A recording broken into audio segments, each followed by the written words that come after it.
Hello guys, my name is Sohail and you're watching my channel The Refrigeration in YouTube.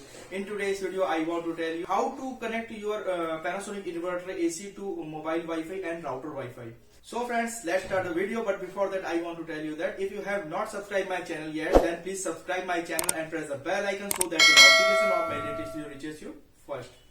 If you have any problem with your fridge, AC, washing machine, or you want to talk to me on that topic or need any solution, then you can comment me in the comment box. And if you use Instagram, Raza Refrigeration 777 is my Instagram ID, then you can talk to me by following me. I will be happy to help you.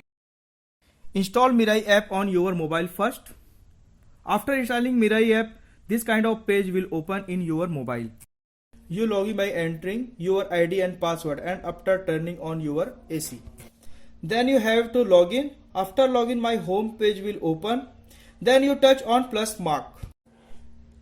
Press and hold button the smart button for 3 seconds and then our AC make a beep sound. Then you will see in your that SE will appear and next to it there will be symbol with Wi-Fi and AC will come into setup mode. In the next page you have a touch the air conditioner. Allow me I had the following permission.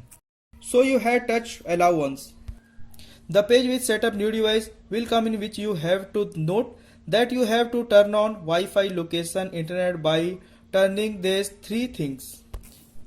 Then you have to touch in add device, then continue. After that cloud is showing AC.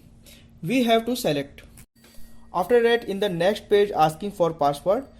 It is asking for password of mobile Wi-Fi or router with which you have connected your AC. After entering the password you will press the connect button. After that you have to connect by touching in the Panasonic. After that you have to come back. After coming back the cloud will appear.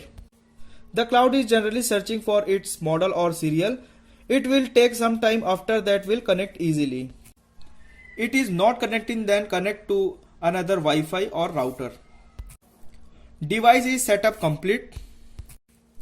We will have such a home page as soon as we touch in go to dashboard. See such a page will come. Then finally we can run your AC from mobile Wi-Fi. Hope you like this video of mine. Then please like my video.